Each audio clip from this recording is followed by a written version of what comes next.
ಎಲ್ಲರೂ ಕೂಡ ನಮಸ್ಕಾರ. ಇವತ್ತೊಂದು ಸುಮಾರು 2-3 ವಿಚಾರಗಳ ಬಗ್ಗೆ ಮಾಹಿತಿ ಹಂಚಿಕೊಳ್ಳೋಕ್ಕೋಸ್ಕರ ಈ ಪತ್ರಿಕಾಗೋಷ್ಠಿಯನ್ನು ಕರೆಯಲಾಗಿದೆ. ಮೊದಲನೇದು, ಎಲ್ಲರೂ ಕೂಡ ಎದುರು ನೋಡ್ತಾ ಇರುವ SSLC ಪರೀಕ್ಷೆಗಳ ಬಗ್ಗೆ ಒಂದು ಮಾಹಿತಿ. ಈ ಬಾರಿ SSLC ಪರೀಕ್ಷೆಗೆ 8,76,581 8,76,581 ವಿದ್ಯಾರ್ಥಿಗಳು ಪರೀಕ್ಷೆಯಲ್ಲಿ ಭಾಗಿಯಾಗ್ತಾ ಇದ್ದಾರೆ. ಹೋದ ಸಲ ಈ ಸಂಖ್ಯೆ ಇದ್ದಿದ್ದು 8,46,000. 8,46,000.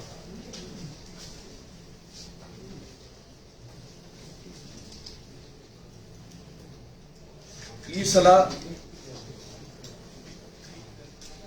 ಪರೀಕ್ಷಾ ಕೇಂದ್ರಗಳು 73,066 ಪರೀಕ್ಷಾ ಕೇಂದ್ರಗಳು ಇವೆ.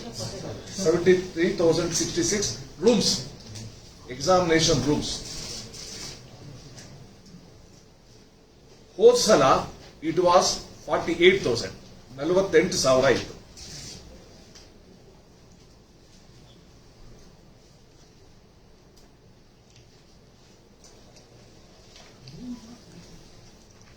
ಸೊ ಈ ಪರೀಕ್ಷೆಗಳು ನಡೆಸೋದ್ರ ಬಗ್ಗೆ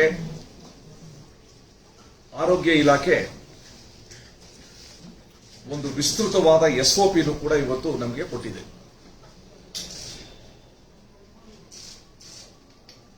ಆ SOP ಹಿನ್ನೆಲೆಯಲ್ಲಿ ಇವತ್ತು ರಾಜ್ಯದ ಎಲ್ಲಾ ಜಿಲ್ಲಾಧಿಕಾರಿಗಳು, ಎಲ್ಲಾ ಜಿಲ್ಲೆಗಳ ಮುಖ್ಯ ನಿರ್ವಹಣಾಧಿಕಾರಿಗಳು, CEOs,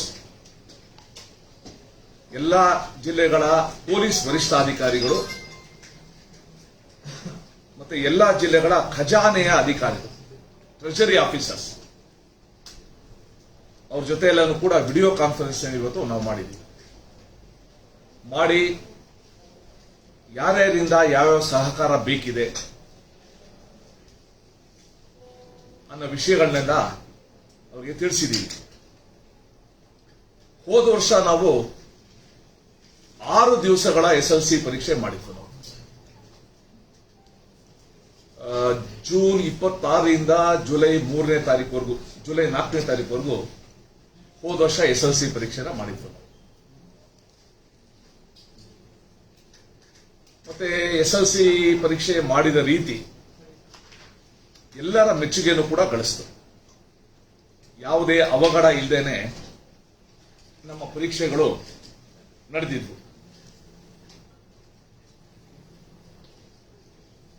ಈ ವರ್ಷ ನಾವು ವಿಶೇಷವಾದ ಪರಿಸ್ಥಿತಿನಲ್ಲಿ ಈ ಪರೀಕ್ಷೆನ ನಾವು ಮಾಡ್ತಾ ಇದ್ದೀವಿ.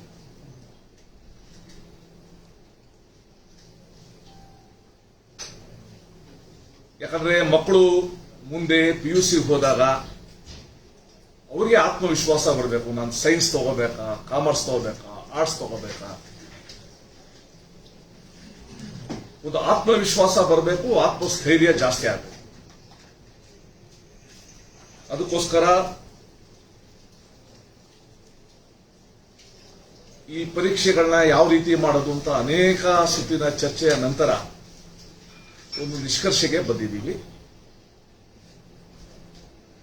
ಆರೋಗ್ಯ ಇಲಾಖೆಯ ಎಲ್ಲ ಅಧಿಕಾರಿಗಳ ಜೊತೆನೂ ಕೂಡ ನಾನು ಚರ್ಚೆ ಮಾಡಿ ನಾವು ತಗೊಳ್ಬೇಕಾದ ಕ್ರಮಗಳ ಬಗ್ಗೆ ಅವರಿಂದ ಸಲಹೆ ಪಡೆದಿದ್ದೀನಿ. ಈ ಬಾರಿಯ ಪರೀಕ್ಷೆ 2 ದಿವಸ ನಡೆಯುತ್ತೆ. ಹೋದ ಸಲ 6 ದಿವಸ ನಡೆದಿತ್ತು, ಈ ವರ್ಷ 2 ದಿವಸ ನಡೆಯುತ್ತೆ. 1 ದಿವಸ ಕೋರ್ ಸಬ್ಜೆಕ್ಟ್ಸ್ಗೋಸ್ಕರ, ಅಂದ್ರೆ ಗಣಿತ, ಸಮಾಜ ವಿಜ್ಞಾನ, ಮ್ಯಾಥಮೆಟಿಕ್ಸ್, ಸೈನ್ಸ್, ಸೋಷಿಯಲ್ ಸೈನ್ಸ್, ಅದು 1 ದಿವಸ. ಇನ್ನೊಂದು ದಿವಸ ಲ್ಯಾಂಗ್ವೇಜಸ್, 3 ಪತ್ರಿಕೆ ಒಂದೊಂದು ದಿವಸ ನಡೆಯುತ್ತೆ. ಎಲ್ಲ ಪ್ರಶ್ನೆ ಪತ್ರಿಕೆಗಳು ಕೂಡ objective type, multi choice questions ರೀತಿ ಇರುತ್ತೆ. OMR ಶೀಟ್ ಅಲ್ಲಿ ಆ ಮಕ್ಕಳು ತಮ್ಮ ಆನ್ಸರ್ಸ್ ನ ಭರ್ತಿ ಮಾಡಬೇಕಾಗಿದೆ. ಈಗಾಗಲೇ ಮಂಡಳಿ ಕಡೆಯಿಂದ ನಾವು ಮಾಡೆಲ್ ಕ್ವಶನ್ ಪೇಪರ್ನ ಕೋರ್ ಸಬ್ಜೆಕ್ಟ್ಸ್ಗೆ ಮತ್ತೆ ಲ್ಯಾಂಗ್ವೇಜಸ್ಗೂ ಕೂಡ ನಾವು ಬಿಡುಗಡೆ ಮಾಡಿದ್ದೀವಿ. ಅದನ್ನ ನೋಡಿಕೊಂಡು ಜಿಲ್ಲೆಗಳ ಮಟ್ಟದಲ್ಲಿ ಅವರು ಕೂಡ ತಯಾರಿಸಿ ಆ ಮಕ್ಕಳಿಗೆಲ್ಲಾನು ಕೂಡ ತಯಾರಿ ಕೊಟ್ಟಿದ್ದಾರೆ.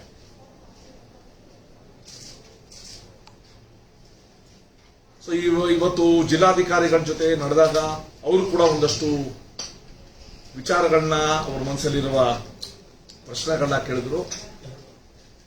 ಆ ಸಭೆಯಲ್ಲಿ ಇದ್ದ ನಮ್ಮ ಆರೋಗ್ಯ ಇಲಾಖೆಯ ಆಯುಕ್ತರು, ನಮ್ಮ ಇಲಾಖೆಯ ಪ್ರಧಾನ ಕಾರ್ಯದರ್ಶಿಗಳು, ನಮ್ಮ ಇಲಾಖೆ ಆಯುಕ್ತರು, ನಮ್ಮ SSLC ಬೋರ್ಡಿನ ನಿರ್ದೇಶಕರು ಎಲ್ಲರೂ ಕೂಡ ಅವರ ಪ್ರಶ್ನೆಗಳಿಗೆ ಉತ್ತರನ ಕೊಟ್ಟಿದ್ದೀವಿ. ನಾವು ಅವರಲ್ಲಿ ಮನವಿ ಮಾಡಿಕೊಂಡಿದ್ದೀನಿ. ಹೋದ ವರ್ಷ ನಮ್ಮ SSLC ಪರೀಕ್ಷೆ ಅದು ಪರೀಕ್ಷೆ ಆಗಲಿಲ್ಲ, ಮಕ್ಕಳ ಹಬ್ಬ ಆಗಿತ್ತು. ಮಕ್ಕಳೆಲ್ಲರೂ ಕೂಡ ಆನಂದದಿಂದ ಯಾವುದೇ ಒತ್ತಡ ಇಲ್ಲದೇನೆ ಪರೀಕ್ಷೆನ ಬರೆದಿದ್ರು. ಮತ್ತೆ ಪರೀಕ್ಷೆ ಬರೆಯಕ್ಕಿಂತ ಮುಂಚೆ ಏನು ಆತಂಕ ಇತ್ತಲ್ಲ, ಒಂದ್ಸಲ ಆ ಕೇಂದ್ರಕ್ಕೆ ಬಂದ ತಕ್ಷಣನೇ ಆತಂಕನ ಕರಗೋಗಿದ್ದು ಕೂಡ ಎಲ್ಲ ನೋಡಿದ್ವಿ. ನಾವು ಯಾವುದೂ ಕೂಡ ಪರೀಕ್ಷಾ ಕೇಂದ್ರ ಅವತ್ತೂ ಕೂಡ ಕೇವಲ ಪರೀಕ್ಷಾ ಕೇಂದ್ರ ಆಗಿರಲಿಲ್ಲ, ಇವತ್ತೂ ಕೂಡ ಕೇವಲ ಪರೀಕ್ಷಾ ಕೇಂದ್ರ ಆಗಿರುತ್ತೆ. 2 ಸಲ ಮಕ್ಕಳ ಸುರಕ್ಷಾ ಕೇಂದ್ರ ಆಗಿರುತ್ತೆ. ಆ ಒಂದು ವಿಶ್ವಾಸವನ್ನ ನಮ್ಮ ಎಲ್ಲಾ ಜಿಲ್ಲಾಧಿಕಾರಿಗಳು ಕೂಡ ಇವತ್ತು ವ್ಯಕ್ತಪಡಿಸಿದ್ದಾರೆ. ಒಂದು ರೀತಿ ಇದು ನಮ್ಮ ಕಾರ್ಯಕ್ರಮ ಅಂತ, ನಮ್ಮ ಕಾರ್ಯ ಅಂತ ಇವತ್ತೆಲ್ಲರೂ ಕೂಡ ಮಾಡಲಿಕ್ಕೆ ಮುಂದೆ ಬಂದಿದ್ದಾರೆ. ಸೊ ಈ ಬಾರಿಯ SSLC ಪರೀಕ್ಷೆಯ ದಿನಾಂಕ ನಾನು ಆಗ್ಲೇ ಹೇಳಿದಂಗೆ 2 ದಿವಸ ನಡೆಯುತ್ತೆ. ಮೊದಲನೇದು ಕೋರ್ ಸಬ್ಜೆಕ್ಟ್ಸ್, ಅದು ಜುಲೈ 19ನೇ ತಾರೀಕು. ಜುಲೈ 19ನೇ ತಾರೀಕು ಕೋರ್ ವಿಷಯಗಳ ಪರೀಕ್ಷೆ, ಗಣಿತ, ಸಮಾಜ ವಿಜ್ಞಾನ ಮತ್ತೆ ವಿಜ್ಞಾನ, maths, science and social science, ಈ 3 ಇರುವ ಪತ್ರಿಕೆ ಜುಲೈ 19ನೇ ತಾರೀಕು ನಡೆಯುತ್ತೆ. ಆ ಪರೀಕ್ಷೆಯ ಸಮಯ 10:30 1:30 10:30 to 1:30. ಇನ್ನು ಎರಡನೇದು ಭಾಷಾ ವಿಷಯಗಳ ಪರೀಕ್ಷೆ, first language, second language, third language ಅಂತ ಏನಿದೆ ಅದರದ್ದು ಪರೀಕ್ಷೆ, ಅದು ಜುಲೈ 22ನೇ ತಾರೀಕು ಈ ಭಾಷಾ ವಿಷಯಗಳ ಪರೀಕ್ಷೆ ನಡೆಯಲಿದೆ. 19 ಮತ್ತೊಂದು ಸಲ ಹೇಳ್ತೀನಿ, ಕೋರ್ ವಿಷಯಗಳ ಪರೀಕ್ಷೆ ಜುಲೈ 19 ಸೋಮವಾರ,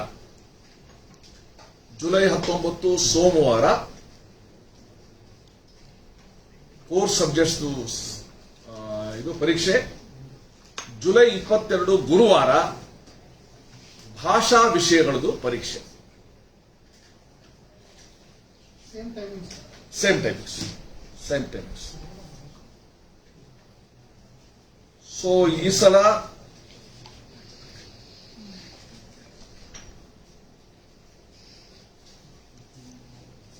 19 ಮತ್ತು 22 ನಡೆಯುತ್ತೆ. ನಾವಿವತ್ತು ಜಿಲ್ಲಾಧಿಕಾರಿಗಳು ಈ ಕುರಿತು ಏನು ಕ್ರಮ ತಗೊಳ್ಬೇಕು, ಮತ್ತೆ ಪೊಲೀಸ್ ವರಿಷ್ಠಾಧಿಕಾರಿಗಳು ಏನ್ ಕ್ರಮ ತಗೊಳ್ಬೇಕು, ಟ್ರೆಷರಿ ಆಫೀಸರ್ಸ್ ಏನ್ ಕ್ರಮ ತಗೊಳ್ಬೇಕು ಅಂತ ಎಲ್ಲ ವಿವರವಾಗಿ ನಾವು ಹೇಳಿದ್ದೀವಿ.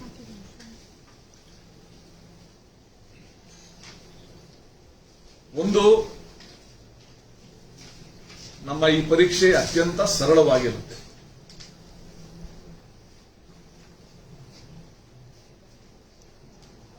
ಅದೇ ಸಮಯದಲ್ಲಿ ಪರೀಕ್ಷೆಯ ಪಾವಿತ್ರ್ಯತೆಯನ್ನು ಕೂಡ ಬಹಳ ಮುಖ್ಯ ಆಗಿದೆ. ಪರೀಕ್ಷಾ ಕೇಂದ್ರಗಳ 200 ಕಿಲೋಮೀಟರ್ ಸುತ್ತಮುತ್ತಲು ಆ 2 ದಿವಸ 144 ಸೆಕ್ಷನ್ ಇರ್ತದೆ. ಪರೀಕ್ಷಾ ಕೇಂದ್ರದ ಹತ್ರ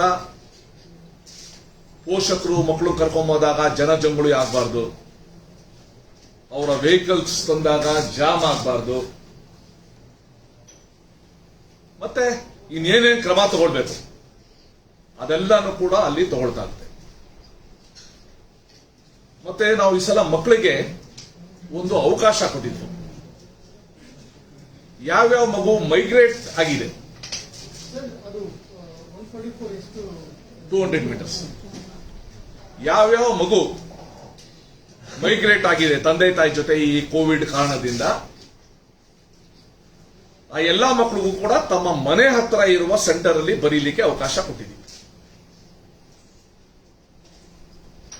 ಈ ಒಂದು ಸಂಗತಿಯ ಉಪಯೋಗವನ್ನ ಸುಮಾರು 10,000 ಮಕ್ಕಳು ಇವತ್ತು ಪಡ್ಕೊಂಡಿದ್ದಾರೆ.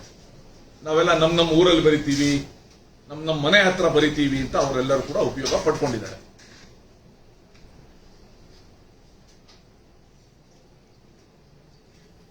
ನಾಳೆ 30ನೇ ತಾರೀಕು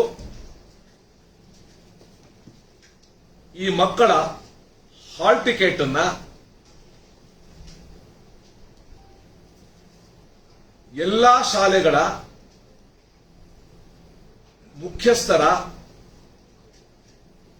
ಮುಖ್ಯಸ್ಥರಿಗೆ ಕಳಿಸ್ತೀವಿ. ಅವರ ಲಾಗಿನ್ಗೆ ಅದು ಹೋಗುತ್ತದೆ. ಬುಧವಾರ ಅದನ್ನೆಲ್ಲನೂ ಕೂಡ ನಾವು ನಾಳೆನೆ ಅದನ್ನೆಲ್ಲರಿಗೂ ಕೂಡ ನಾವು ಹಾಲ್ ಟಿಕೆಟ್ ನ ಬಿಡುಗಡೆ ಮಾಡ್ತೀವಿ. ಅಲ್ಲಿ ಅವರು ಸ್ಕೂಲ್ ಲೆವೆಲ್ ಅಲ್ಲಿ ಅದನ್ನ ಡೌನ್ಲೋಡ್ ಮಾಡ್ತಾರೆ. ಮಕ್ಕಳು ಡೈರೆಕ್ಟ್ ಡೌನ್ಲೋಡ್ ಮಾಡಕ್ ಬರಲ್ಲ. ಹೇಳ್ತೀನಿ. ಸೊ ಡೌನ್ಲೋಡ್ ಮಾಡ್ಕೊಳ್ಬಹುದು. ಎರಡನೇದು, ವಿಶೇಷವಾಗಿ ಗಡಿ ಜಿಲ್ಲೆ, ಮಹಾರಾಷ್ಟ್ರ ಗಡಿ ಜಿಲ್ಲೆ, ಕೇರಳ ಗಡಿ ಜಿಲ್ಲೆ, ಅಲ್ಲಿ ಯಾವ್ಯಾವ ರೀತಿ ಕ್ರಮ ತಗೊಳ್ಬೇಕು ಅಂತ ಆಯಾ ಜಿಲ್ಲಾಧಿಕಾರಿಗಳಿಗೆ ಅವಕಾಶ ಕೊಟ್ಟಿದ್ದೀವಿ. ಯಾವ ರೀತಿಯ ಮಕ್ಕಳಿಗೆ ಹಾಲ್ ಟಿಕೆಟ್ ತೋರಿಸಿದರೆ ಸಾಕು ಬಂದು ಬರೀಲಿಕ್ಕೆ ಮಾಡಬೇಕು ಅಂತ. ಮತ್ತೆ ಯಾವುದಾದ್ರೂ ಮಗು ಕೋವಿಡಿನ ಚಿಹ್ನೆಗಳಿದ್ರೆ, ಕೆಮ್ಮು ಜ್ವರ ಅದಿದ್ರೆ, ಆ ಮಕ್ಕಳನ್ನ ಆ ಪರೀಕ್ಷಾ ಕೇಂದ್ರದಲ್ಲಿ ಪ್ರತ್ಯೇಕ ಕೊಠಡಿಯಲ್ಲಿ ಇದ್ದು ಬರೀಲಿಕ್ಕೆ ಇವತ್ತು ಅವಕಾಶ ಕೊಡ್ತಾ ಇದ್ದೀವಿ. ಯಾವ್ದಾದ್ರು ಮಗುಗೆ ಪಾಸಿಟಿವ್ ಬಂದಿದ್ರೆ, ಪರೀಕ್ಷೆ ಬರೀಬೇಕು ಅಂತ ಹಂಬಲ ತೋರಿಸಿದ್ರೆ, ಇಚ್ಛೆ ತೋರಿಸಿದ್ರೆ, ಅವರ ಸ್ಥಳೀಯ ಕೋವಿಡ್ ಕೇರ್ ಸೆಂಟರ್ ಇಂದ ಪರೀಕ್ಷೆ ಬರೀಲಿಕ್ಕೆ ಅವಕಾಶ ಕೊಡ್ತಾ ಇದ್ದೀವಿ. ಮತ್ತೆ ಪರೀಕ್ಷೆಗೆ ಈ ಪರೀಕ್ಷಾ ಕಾರ್ಯದಲ್ಲಿ ತೊಡಗುವ ಎಲ್ಲ ಶಿಕ್ಷಕರು, ಅಧಿಕಾರಿಗಳು ಮತ್ತು ಸಿಬ್ಬಂದಿ ಎಲ್ಲರೂ ಕೂಡ ಕಂಪಲ್ಸರಿಯಾಗಿ ವ್ಯಾಕ್ಸಿನೇಷನ್ ಮಾಡಿಸ್ಕೋಬೇಕು ಅಂತ ಹೇಳಿದೀವಿ. ಈಗಾಗಲೇ 45+ ಅಲ್ಲಿ ಬಹಳಷ್ಟು ಜನ ಮಾಡಿಸ್ಕೊಂಡಿದ್ದಾರೆ. ಇವತ್ತು ನಮ್ಮ ಆರೋಗ್ಯ ಇಲಾಖೆಯಿಂದ ಎಲ್ಲ ಜಿಲ್ಲಾಧಿಕಾರಿಗಳಿಗೆ ಸುತ್ತೋಲೆ ಹೋಗ್ತಿದೆ. 18+ ಅಲ್ಲಿ ಕೂಡ ಇವ್ರಿಗೆ ಪ್ರಯಾರಿಟಿ ಕೊಟ್ಟು ಇನ್ನ 1 ವಾರದ ಒಳಗಡೆ ಎಲ್ಲರಿಗೂ ಕೂಡ ವ್ಯಾಕ್ಸಿನೇಟ್ ಮಾಡಬೇಕು, ಅಟ್ಲೀಸ್ಟ್ 1 ಡೋಸ್ ಮಾಡಬೇಕು ಅಂತ ಅವರು ಸೂಚನೆ ಕೊಡ್ತಾ ಇದ್ದಾರೆ.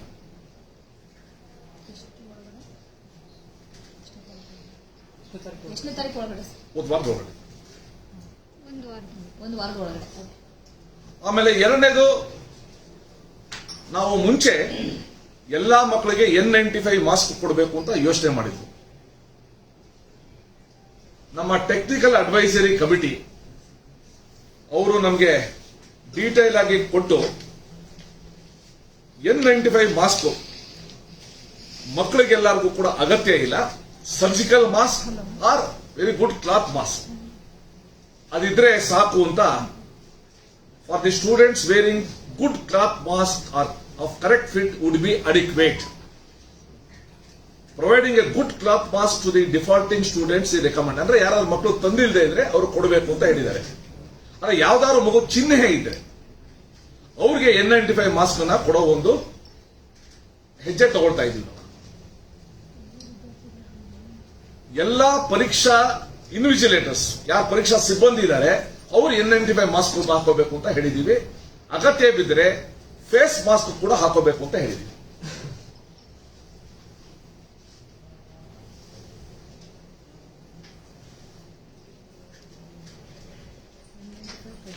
ಇದ್ರ ಜೊತೆಗೆ ಪ್ರತಿ ಎಕ್ಸಾಮಿನೇಷನ್ ಸೆಂಟರ್ ಅಲ್ಲಿ ಒಂದು ಹೆಲ್ತ್ ಆರೋಗ್ಯ ತಪಾಸಣಾ ಒಂದು ಕೇಂದ್ರ ಮಾಡ್ತೀವಿ. ಮಕ್ಕಳು ಬಂದರೆ ಅವ್ರನ್ನ ಥರ್ಮಲ್ ಸ್ಕ್ಯಾನರ್ ಅಲ್ಲಿ ಅವರ ಆರೋಗ್ಯನ ಪರೀಕ್ಷೆ ಮಾಡೋದು, ಮಾಸ್ಕ್ ಹಾಕಿದಾರೋ ಇಲ್ವೋ ನೋಡೋದು, ಸ್ಯಾನಿಟೈಸ್ ಮಾಡೋದು, ಅವರ ಸೋಷಿಯಲ್ ಡಿಸ್ಟೆನ್ಸ್ ಅಲ್ಲೇ ಮೇಂಟೈನ್ ಮಾಡೋದು, ಮತ್ತೆ ಒಳಗಡೆನೂ ಕೂಡ ಸೋಷಿಯಲ್ ಡಿಸ್ಟೆನ್ಸ್ ಮೇಂಟೈನ್ ಮಾಡೋದು. ಹೋದ್ಸಲ ಸರ್ವೇ ಸಾಮಾನ್ಯ ಒಂದು ಕೊಠಡಿನಲ್ಲಿ 18 ಮಕ್ಕಳು ಮ್ಯಾಕ್ಸಿಮಮ್ ಕೂಡಿಸ್ತಾ ಇದ್ರು. ಈ ಸಲ ಮ್ಯಾಕ್ಸಿಮಮ್ 12 ಮಾತ್ರ ಕೂತ್ಕೋಬೇಕು ಅಂತ ಹೇಳಿದೀವಿ. ಒಂದು ಡೆಸ್ಕ್ಗೆ ಒಂದು ಮಗು.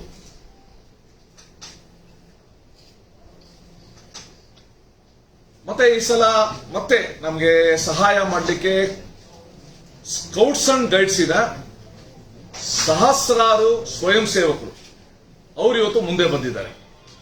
ನಾವು ಮಾಸ್ಕು ಕೂಡ ಕೊಡ್ತೀವಿ. ಮತ್ತೆ 2 ದಿವಸ ಎಕ್ಸಾಮಿನೇಷನ್ ದಿವಸ ಪರೀಕ್ಷಾ ಕೇಂದ್ರದಲ್ಲಿ ಇದ್ದು ಸ್ಯಾನಿಟೈಸ್ ಮಾಡೋದು, ಅವರ ಸೋಷಿಯಲ್ ಡಿಸ್ಟೆನ್ಸ್ ನ ಮೇಂಟೈನ್ ಮಾಡಿಸೋದು, ಅವರಲ್ಲಿ ಆತ್ಮಸ್ಥೈರ್ಯ ತುಂಬಿಸ ಕಾರ್ಯ ಮಾಡ್ತೀವಿ ಅಂತ ಬಂದಿದ್ದಾರೆ. ಎಲ್ಲಾ ಕೇಂದ್ರಗಳಲ್ಲಿ ಆಶಾ ಕಾರ್ಯಕರ್ತೆಯರು ಅಥವಾ ಪ್ಯಾರಾಮೆಡಿಕಲ್ ಸ್ಟಾಫ್ ಅವರು ಕೂಡ ಇರ್ತಾರೆ.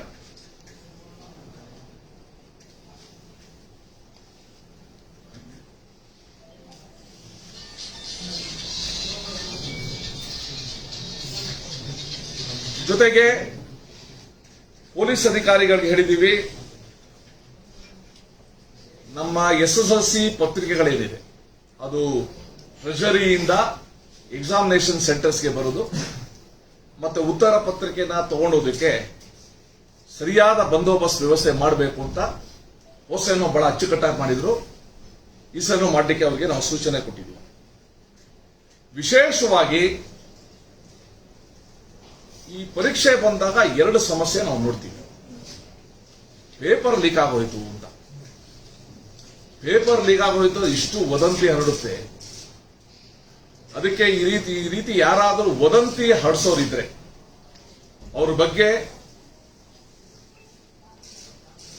ಬಹಳ ಸೂಕ್ತವಾದ ಕ್ರಮ ತಗೊಳ್ಬೇಕು. ಈ ಕುರಿತು ಎಚ್ಚರಿಕೆಯನ್ನು ಕೂಡ ಕೊಡಬೇಕು ಜಿಲ್ಲಾ ಮಟ್ಟದಲ್ಲಿ ಅಂತ ಕೂಡ ಹೇಳಿದೀವಿ. ಯಾಕಂದ್ರೆ ಮಕ್ಕಳು ಓದಿರ್ತಾರೆ, ಅವ್ರು ಈ ರೀತಿ ಪೇಪರ್ ಲೀಕ್ ಆಗೋಗಿದೆ ಅಂತ ತಳಮಳ ಆಗುತ್ತೆ. ಅಂಡ್ ಏನು ಓದ್ದೆ ಅವರೇ ಒಂಥರ ಮನಸ್ಸಿಗೆ ಇದಾಗುತ್ತೆ. ಅದಕ್ಕೋಸ್ಕರ ಇದಕ್ಕೆ ಅವಕಾಶ ಕೊಡಬಾರದು. ಪತ್ರಿಕೆ ಸರಳವಾಗಿರ್ತದೆ, ಪರೀಕ್ಷೆ ಸರಳವಾಗಿರ್ತದೆ, ಆದರೆ ಪರೀಕ್ಷೆಯ ಪಾವಿತ್ರ್ಯತೆಯೂ ಕೂಡ ಬಹಳ ಮುಖ್ಯ. ನಾನು ಹೇಳಿದೆ ಇವತ್ತು ಎಕ್ಸಾಮ್ ಕೂತ್ಕೊಳ್ಳೋದ್ರಲ್ಲಿ ಎಷ್ಟು ಜನ ಇನ್ನು 10-15 ವರ್ಷ ಆದ್ಮೇಲೆ ಈ ಜಿಲ್ಲೆಗಳ ಸಿಇಒಗಳಾಗಿ, ಡಿಸಿಗಳಾಗಿ, ಎಸ್ಪಿಗಳಾಗಿ ಬರ್ತಾರೋ ಗೊತ್ತಿಲ್ಲ. ಅದನ್ನ ಮನಸ್ಸಲ್ಲಿಟ್ಕೊಳ್ಳಿ ಅಂತಂದ್ರೆ ಆ ಮಕ್ಕಳಿಗೋಸ್ಕರ ನೀವು ಚೆನ್ನಾಗಿ ಎಕ್ಸಾಮ್ ಮಾಡಬೇಕು ಅಂತ ಕೂಡ ಹೇಳಿದ್ವಿ.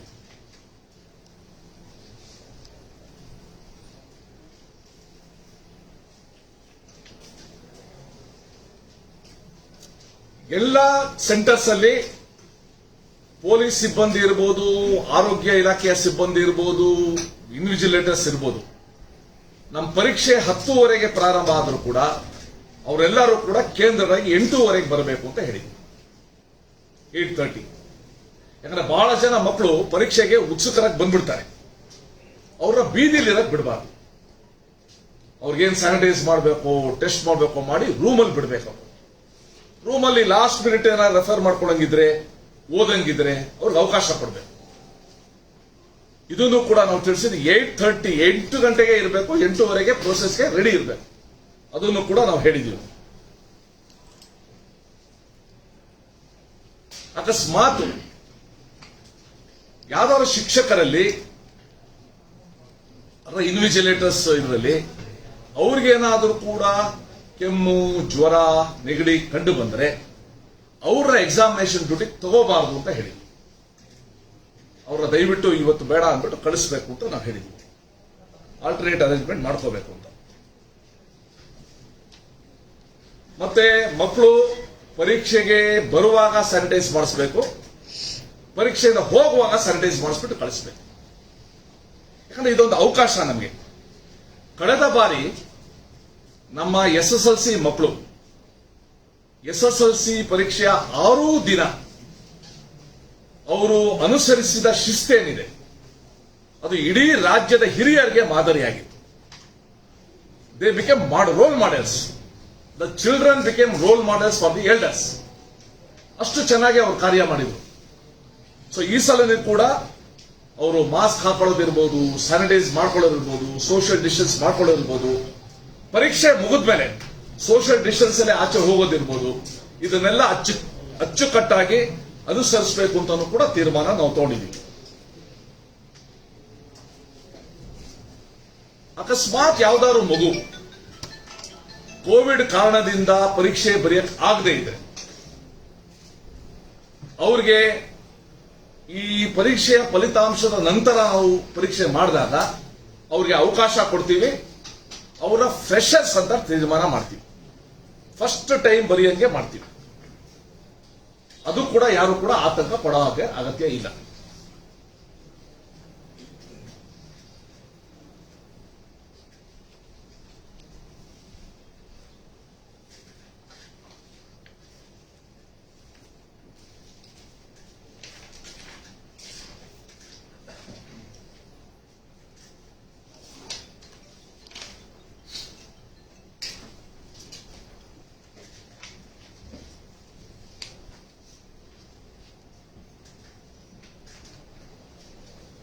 ಸೊ ಇಷ್ಟು ವಿಚಾರನ ನಾವು ಡೀಟೇಲ್ಡ್ SOPನ ಎಲ್ಲ ಜಿಲ್ಲಾಧಿಕಾರಿಗಳಿಗೆ, ಎಲ್ಲ CEOಗಳಿಗೆ, ಎಲ್ಲ SPಗಳಿಗೆ, ನಮ್ಮಂತ ಎಲ್ಲ DDPIಗಳಿಗೆ ನಾವು ಡೀಟೇಲ್ಡ್ SOPನ ಏನೇನು ಅನುಸರಿಸಬೇಕು ಅದನ್ನ ನಾವು ಎಲ್ಲರಿಗೂ ಕೂಡ ಕಳಿಸ್ತಾ ಇದ್ದೀವಿ. ಒಂದು ವಿಶ್ವಾಸ ಇದೆ, ಈ ಬಾರಿ ಕೂಡ ನಮ್ಮ ಮಕ್ಕಳು ಜೀವನದಲ್ಲಿ ಮೊದಲನೇ ಬಾರಿ ಈ ರೀತಿ ಏನು ಪರೀಕ್ಷೆ ಬರೆಯೋದಕ್ಕೆ ಸಿದ್ಧರಾಗಿದ್ದಾರೆ, ಓದ್ತಾ ಇದ್ದಾರೆ. ಅವ್ರಿಗೆ ಬಹಳ ಅನುಕೂಲ ಆಗೋ ರೀತಿಯಲ್ಲಿ, ಯಾವುದೇ ರೀತಿ ಒತ್ತಡ ಇಲ್ಲದೆ ಇರುವ ರೀತಿಯಲ್ಲಿ ವಾತಾವರಣದಲ್ಲಿ ಬರೀಲಿಕ್ಕೆ ಎಲ್ಲ ಸಿದ್ಧತೆ ನಡೆದಿದೆ. ಅದೇ ರೀತಿ ಪರೀಕ್ಷೆ ನಡೆಯುತ್ತೆ. ಇನ್ನ ಎರಡನೇದು, ದ್ವಿತೀಯ PUC ಪರೀಕ್ಷೆಯ ಫಲಿತಾಂಶ ಸುಪ್ರೀಂ ಕೋರ್ಟ್ ಹೇಳಿದೆ ಜುಲೈ 31ನೇ ತಾರೀಕು ಒಳಗಡೆ ಸೆಕೆಂಡ್ PUC ಫಲಿತಾಂಶನ ಕೊಡಬೇಕು ಅಂತ.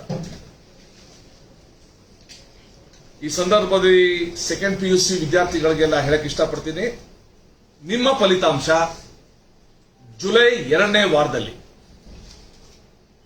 ಪ್ರಕಟ ಆಗ್ತದೆ.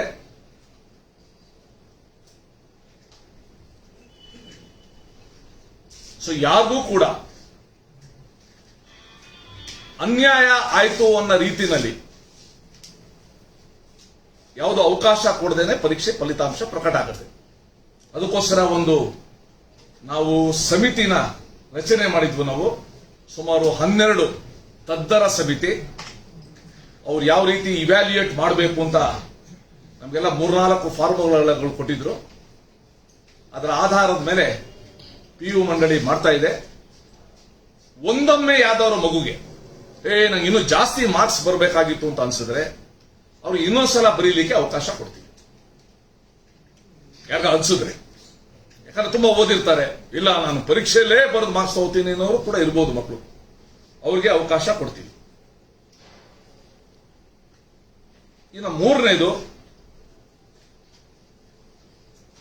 ಬಹಳ ದಿವಸಗಳಿಂದ ಎದುರು ನೋಡ್ತಾ ಇದ್ದ ನಮ್ಮ ರಾಜ್ಯದ ಶಿಕ್ಷಕರ ವರ್ಗಾವಣಾ ವೇಳಾಪಟ್ಟಿ. ತಮಗೆ ಗೊತ್ತಿದೆ, ಈ ಹಿಂದೆ ಒಂದು ಕಡ್ಡಾಯ ವರ್ಗಾವಣೆ ಅಂತ ಒಂದು ಬಂದು ಬಹಳ ಜನ ಶಿಕ್ಷಕರು, ಅದರಲ್ಲೂ ಶಿಕ್ಷಕಿಯರು ತಮ್ಮ ಕಷ್ಟನ, ತಮ್ಮ ನೋವನ್ನ ವ್ಯಕ್ತಪಡಿಸಿದರು. ಬೆಂಗಳೂರಿಂದ ವಯಸ್ಸಾದ ಶಿಕ್ಷಕಿಯರನ್ನ ಮೊಳಕಾಲ್ಮೂರು, ಮೈಸೂರು, ಚಾಮರಾಜನಗರದಿಂದ ಉಡುಪಿಯಿಂದ ಇತರ ಕಡೆ ಎಲ್ಲಾನು ಕೂಡ ಹಾಕಿದರು. ಆಗ ಅವರು ತುಂಬಾ ವೇದನೆ ಎಲ್ಲ ವ್ಯಕ್ತಪಡಿಸಿದ್ರು. ನಾವು ಯೋಚನೆ ಮಾಡಿದ್ವು, ಶಿಕ್ಷಕರು ಇಷ್ಟಪಟ್ಟು ಹೋದ್ರೆ ಕೆಲಸ ಮಾಡ್ತಾರೆ, ಕಷ್ಟಪಟ್ಟು ಕಳಿಸಿದ್ರೆ ಆಗೋದಿಲ್ಲ. ಅದಕ್ಕೋಸ್ಕರ ಒಂದು ಶಿಕ್ಷಕ ಸ್ನೇಹಿ ವರ್ಗಾವಣಾ ನೀತಿನ ತರ್ತೀವಿ ಅಂತ ನಾವು ಪ್ರಾಮಿಸ್ ಮಾಡಿದ್ವಿ. ಕಳೆದ ವರ್ಷ ಆ ಒಂದು ಕಾಯ್ದೆ ಕೂಡ ಉಭಯ ಸದನಗಳಲ್ಲಿ ಅನುಮೋದನೆಗೊಂಡಿತ್ತು. ಉಭಯ ಸದನದಲ್ಲಿ ಸರ್ವಾನುಮತದಿಂದ ಅನುಮೋದನೆಗೊಂಡಿತ್ತು. ಆಗ ನಾವು ಒಂದು ಪ್ರಾಮಿಸ್ ಮಾಡಿದ್ವು, ಯಾರ್ಯಾರು ಈ ರೀತಿ ಈ ಒಂದು ವರ್ಗಾವಣಾ ನೀತಿಗೆ ತಕ್ಷಣ ಹಿಂದೆ ಕಡ್ಡಾಯ ವರ್ಗಾವಣೆಯಲ್ಲಿ ಹೋಗಿದ್ರು, ಅವರಿಗೆ ಒಂದ್ಸಲ ಅವಕಾಶ ಕೊಡ್ತೀವಿ, ನಾವು ತಮ್ಮ ಹತ್ತಿರ ಇರೋ ಜಾಗಕ್ಕೆ ಬರೋದಕ್ಕೆ ಅವಕಾಶ ಕೊಡ್ತೀವಿ ಅಂತ ಎರಡೂ ಸದನಗಳಲ್ಲಿ ಭರವಸೆ ಕೊಟ್ಟಿದ್ರು. ಅದೇ ರೀತಿ ಮಾಡಕ್ ಹೋದಾಗ ಅದನ್ನ ರೂಲ್ಸ್ ಅದೇನು ನಾವು ಮಾಡಿದ್ವು, ಅದನ್ನ KAT ನಲ್ಲಿ, ಹೈಕೋರ್ಟ್ ನಲ್ಲಿ ಅವರು ಪ್ರಶ್ನೆ ಮಾಡಿ ಅದಕ್ಕೆ ಸ್ವಲ್ಪ ತೊಡಕಾಗಿತ್ತು. ಈಗ ಕಾಯ್ದೆಗೆ ನಾವು ತಿದ್ದುಪಡಿ ತಂದು ಒಂದು ಸುಗ್ರೀವಾಜ್ಞೆಯ ಮೂಲಕ ಅದನ್ನ ಸರಿ ಮಾಡಿ ಈಗ ನಾವು ವರ್ಗಾವಣಾ ಒಂದು ಪ್ರಕ್ರಿಯೆ, ಅದರ ಮುಹೂರ್ತ ಇವತ್ತು ಹತ್ತಿರ ಬಂದಿದೆ. ಅಧಿಕೃತ ವೇಳಾಪಟ್ಟಿ ಮತ್ತೆ ಅಧಿಸೂಚನೆ ಬುಧವಾರ 30ನೇ ತಾರೀಕು ನಾಡಿದ್ದು ಪ್ರಕಟಗೊಳ್ತಾ ಇದೆ.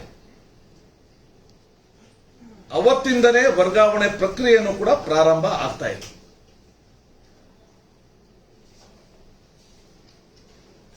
ಸುಮಾರು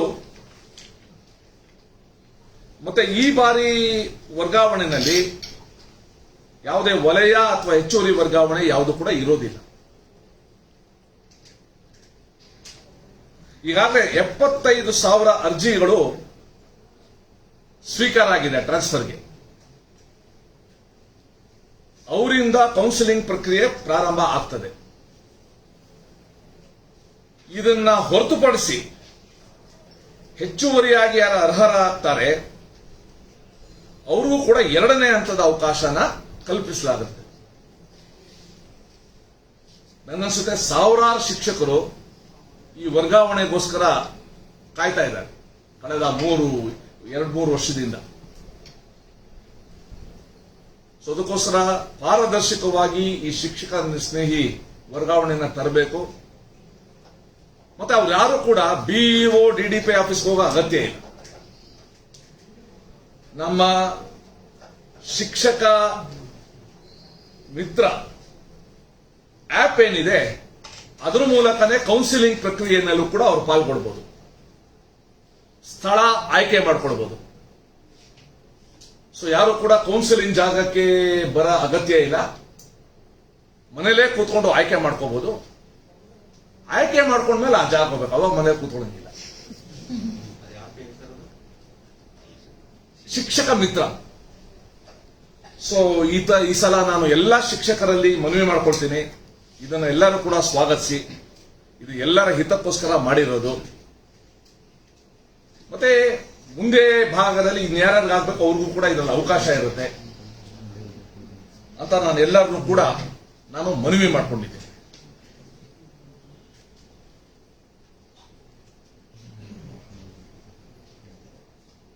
ನಾಲ್ಕನೇದು, ಶಾಲೆ ಯಾವಾಗ ಆರಂಭ ಆಗುತ್ತೆ, ರಾಜ್ಯದಲ್ಲಿ ಶಾಲೆ ಯಾವಾಗ ಆರಂಭ ಆಗುತ್ತೆ ಅನ್ನೋದೊಂದು ಪ್ರಶ್ನೆ. ಈಗ ಲಾಸ್ಟ್ ಟೈಮ್ ಕಡ್ಡಾಯ ವರ್ಗಾವಣೆ ಯಾರಿಗೆ ಕಳಿಸಿದ್ರಲ್ಲ, ಅವರು ವಾಪಸ್ ಆ ಪ್ಲೇಸಿಗೆ ಬರಕ್ಕೆ ಅವ್ರಿಗೆ ಅವಕಾಶ ಕೊಡ್ತಾ ಇಲ್ಲ. ಅದೇ ಫಸ್ಟ್ ಅವ್ರಿಗೆ ಫಸ್ಟ್ ಪ್ರಿಫರೆನ್ಸ್ ಕೊಡ್ತಾ ಇದ್ದೀವಿ.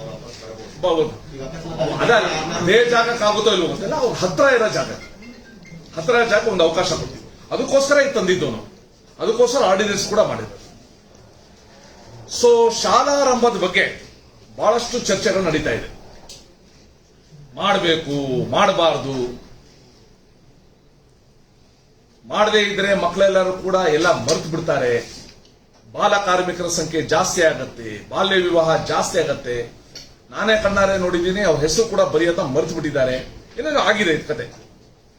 ಇದ್ರ ಜೊತೆಗೇನೆ ಕೋವಿಡ್ ಬಗ್ಗೆನೂ ಕೂಡ ಒಂದು ವಿಶೇಷವಾದ ಒಂದು ವಾತಾವರಣ ಇದೆ. ಸೊ ಈ ಹಿನ್ನೆಲೆಯಲ್ಲಿ ನಾನು 25ನೇ ತಾರೀಕು ಈ ಕ್ಷೇತ್ರದಲ್ಲಿ ತುಂಬಾ ವರ್ಷಗಳ ಕೆಲಸ ಮಾಡ್ತಾ ಇರುವ ಶಿಕ್ಷಣ ತಜ್ಞರ ಜೊತೆ ನಾನು ಸುದೀರ್ಘ ಸಭೆ ನಡೆಸಿದ್ದೀನಿ.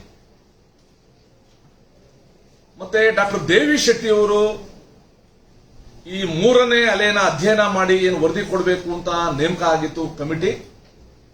ಅವರು ಸಲ್ಲಿಸಿರುವ ವರದಿನೂ ಕೂಡ ಮಧ್ಯಂತರ ಅವಧಿನೂ ಕೂಡ ನಾವು ಅವಲೋಕನ ಮಾಡಿದ್ದೀವಿ.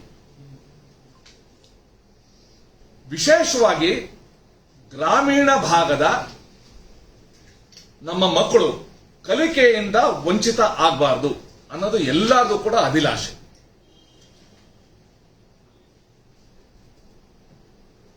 ಇನ್ನು ಕೆಲವರು ವಿದ್ಯಾಗಮ ಏನಿತ್ತು ನಮ್ದು, ಆ ವಿದ್ಯಾಗಮ 2 ಅನ್ನೋ ಹೆಸರಿನಲ್ಲಿ ನೀವು ತರಬೇಕು ನೀವು ಅನ್ನೋದು ಕೂಡ ಕೆಲವ್ರದ್ದು ಅಪೇಕ್ಷೆ ಇದೆ. ನಾವು ಆರೋಗ್ಯ ಇಲಾಖೆ ಜೊತೆ ಇವತ್ತು ಒಂದು ಸುತ್ತಿನ ನಾವು ಮಾತುಕತೆ ನಡೆಸಿದೀವಿ. ನಾವು ಇನ್ನು 2 ದಿವಸದಲ್ಲಿ ಆರೋಗ್ಯ ಇಲಾಖೆಯ ವಿಸ್ತೃತವಾದ ಒಂದು ಚರ್ಚೆನೂ ಕೂಡ ನಾವು ಮಾಡ್ತೀವಿ. ಅದಕ್ಕೆ ಒಂದು ನಾವು ವಿಷಯ ಪಂಡಿತರು,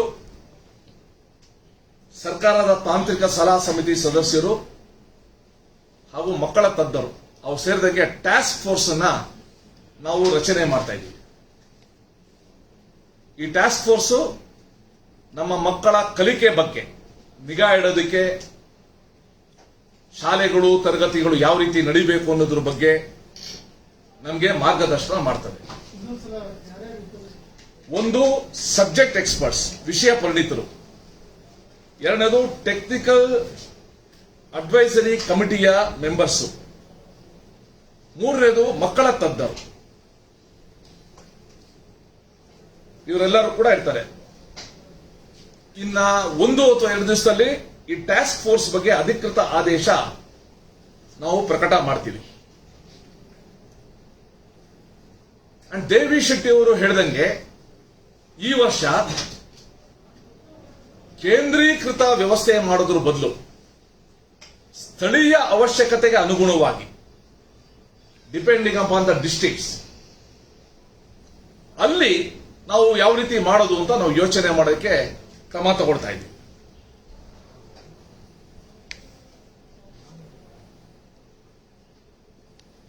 ಮಕ್ಕಳು ಕಲಿಕೆ ನಿರಂತರವಾಗಿರಬೇಕು.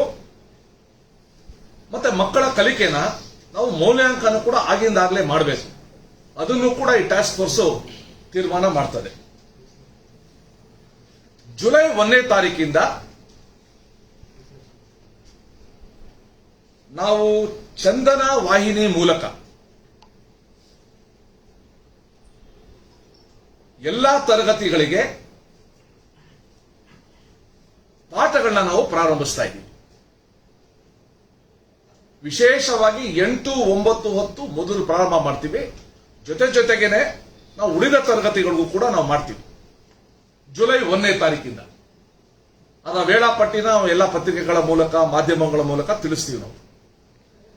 ಅಂಡ್ ಕಳೆದ ವರ್ಷದ ಚಂದನ ವಾಹಿನಿಯ ಪಾಠಗಳು ಎಲ್ಲರ ಮೆಚ್ಚುಗೆನ ಪಡೆದಿದೆ.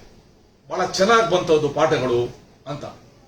ಅಂಡ್ ಹೋದ ಸಲ ಇಲ್ಲದೆ ಇರೋದು ಈ ಸಲ ಅಡಿಷನ್ ಅಂದ್ರೆ ಇಂಗ್ಲಿಷ್ ಮೀಡಿಯಂ ಅಲ್ಲೂ ಕೂಡ ನಾವು ಪಾಠಗಳನ್ನ ಮಾಡ್ತೀವಿ.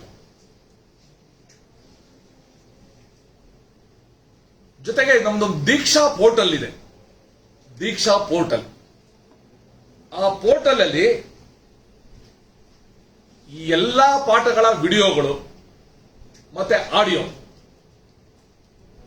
ಲಭ್ಯ ಆಗಂಗೆ ನಾವು ಮಾಡಿದೀವಿ. ಯಾರಾದ್ರೂ ದೀಕ್ಷಾ ಪೋರ್ಟಲ್ಗೆ ಹೋದ್ರೆ ಆ ಮಕ್ಕಳಿಗೆ ಎಲ್ಲಾ ಪಾಠಗಳು ಸಿಗಬೇಕು. ಈಗಾಗಲೇ ಸುಮಾರು 22,000 ಈ ಕಂಟೆಂಟ್ ಅಲ್ಲಿ ಲಭ್ಯ ಇದೆ. 22,000 ಈ ಕಂಟೆಂಟ್, ಪಾಠಗಳು, ಅದು ಕವಿಯ ಕಥೆಗಳು, ಪದ್ಯಗಳು, ಮ್ಯಾಥಮೆಟಿಕ್ಸ್ ಅಲ್ಲಿ ಎಲ್ಲೆಲ್ಲ ಎಲ್ಲಾನು ಕೂಡ ಲಭ್ಯ ಇದೆ. ಜೊತೆಗೆ ನಾವು ಹೊಸ ಮಕ್ಕಳ ವಾಣಿ ಅಂತ ಶುರು ಮಾಡಿದ್ವು ನಾವು, ಚಿಕ್ಕ ಮಕ್ಕಳಿಗೋಸ್ಕರ. ಅದು ಕೂಡ ಇವತ್ತು ಯೂಟ್ಯೂಬ್ ಅಲ್ಲಿ ಪಾಠ ಲಭ್ಯ ಇದೆ. ಮತ್ತೆ ನಮ್ಮ ಶಿಕ್ಷಕರು ವಿಶೇಷವಾಗಿ ಗ್ರಾಮೀಣ ಭಾಗದಲ್ಲಿ ಅವ್ರಿಗೆ ನಮ್ಮ ಆಯುಕ್ತರು ಡೀಟೇಲ್ ಆಗಿ ಕಳಿಸಿದ್ದಾರೆ, ತಾವು ಏನೇನ್ ಮಾಡಬೇಕು ಅಂತ, ಯಾವ ರೀತಿ ಮಕ್ಕಳನ್ನ ನೀವು ಸಂಪರ್ಕ ಮಾಡಬೇಕು, ಮಕ್ಕಳಿಗೆ ಪಾಠ ಹೇಳ್ಕೊಡೋದು ಹೇಗೆ, ಅವ್ರಿಗೆ ನೀವು ವರ್ಕ್ಶೀಟ್ ಕೊಟ್ಟು ಅವರು ಪಾಠ ಕಲ್ತಿರೋದ್ರ ಬಗ್ಗೆ ಕನ್ಫರ್ಮ್ ಮಾಡ್ಕೊಳ್ಳೋದು ಹೇಗೆ, ಆಗಾಗ ನೀವು ಅವ್ರಿಗೆ ಅವರ ಒಂದು ಕಲ್ತಿರೋದ್ರ ಬಗ್ಗೆ ಪರೀಕ್ಷೆ ಮಾಡೋದು ಹೇಗೆ, ಇದು ಡೀಟೇಲ್ ಆಗಿ ಅವರೆಲ್ಲರೂ ಕೂಡ ಕಳಿಸಿದ್ದಾರೆ. ಆ ಕಾರ್ಯ ಹೋದ್ಸಲ ಬಹಳ ಚೆನ್ನಾಗಿ ನಡೀತು. ನಮ್ಮ ಅನೇಕ ಟೀಚರ್ಸ್ ತಮ್ಮ ಗಾಡಿನೇ ಹತ್ಕೊಂಡು ಆ ಹಳ್ಳಿಗಳಿಗೆಲ್ಲ ಹೋಗಿ ಆ ಮಕ್ಕಳು ಮನೆಗೆ ಹೋಗಿ ಕಲಿಸಿರೋದು ನಾನೇ ಖುದ್ದಾಗಿ ನೋಡಿದ್ದೀನಿ. ಈ ಸಲ ಅದು ಕೂಡ ಮಾಡ್ತಾರೆ. ಮತ್ತೆ ಹೋದ್ಸಲ ಮಕ್ಕಳು ಪಾಠ ಕಲೀಲಿಕ್ಕೆ ಆಗಿರ್ಲಿಲ್ಲ, ಅದಕ್ಕೆ ಈ ವರ್ಷ 1 ತಿಂಗಳು ನಾವು ಬ್ರಿಡ್ಜ್ ಕೋರ್ಸ್ ಅಂತ ಮಾಡ್ತೀವಿ, ಸೇತು ಬಂಧ.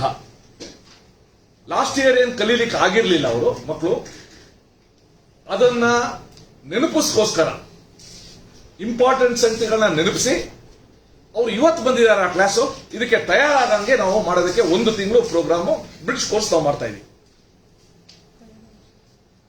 ಮತ್ತೆ ನಾವು ಈಗ ಈ ಕೋವಿಡ್ 1 ಅಲೆ ಬಂತು, 2 ಅಲೆ ಬಂತು, 3ನೇ ಅಲೆ, 4ನೇ ಅಲೆ, 5ನೇ ಅಲೆ ಅಂತ ಎಲ್ಲ ಮಾತಾಡುವಾಗ ನಾವು ವಾರ್ಷಿಕ ಪರೀಕ್ಷೆಯ ಆಚೆ ಇವತ್ತು ಯೋಚಿಸಬೇಕಾಗಿದೆ. ಕೇವಲ ವಾರ್ಷಿಕ ಪರೀಕ್ಷೆ ಅನ್ನೋದ ಬಿಟ್ಟು ನಾವು ಪೀರಿಯಾಡಿಕ್ ಅಸೆಸ್ಮೆಂಟ್ ಮಾಡೋದು ಹೇಗೆ, ಅವರ ಮೌಲ್ಯಾಂಕನ ಮಾಡೋದು ಹೇಗೆ, ಅದನ್ನು ಕೂಡ ಇವತ್ತು ನಾವು ಯೋಚಿಸಬೇಕಾಗಿದೆ.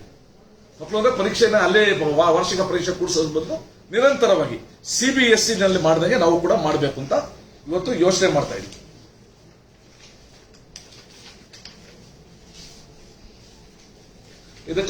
ಅದಕ್ಕಾಗಿ ಈಗಾಗಲೇ ಶಿಕ್ಷಕರಿಗೆ ನಾವು ಟ್ರೈನಿಂಗು ಕೂಡ ಕೊಡ್ತಾ ಇದ್ದೀವಿ. ಶಿಕ್ಷಕರು ಕೂಡ ಇದಕ್ಕೆ ಸಿದ್ಧತೆಯನ್ನ ನಡೆಸ್ತಾ ಇದ್ದಾರೆ.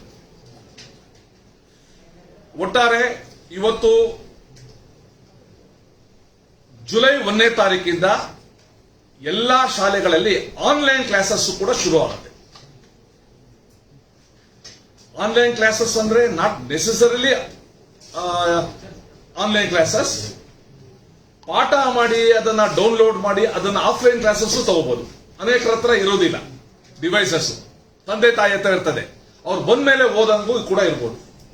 ನಾನು ಇವತ್ತೊಂದು ಪತ್ರಿಕೆಯಲ್ಲಿ ಓದಿದೆ, ಬಹಳ ಮನ ಮುಟ್ಟುವ ಒಂದು ಘಟನೆ.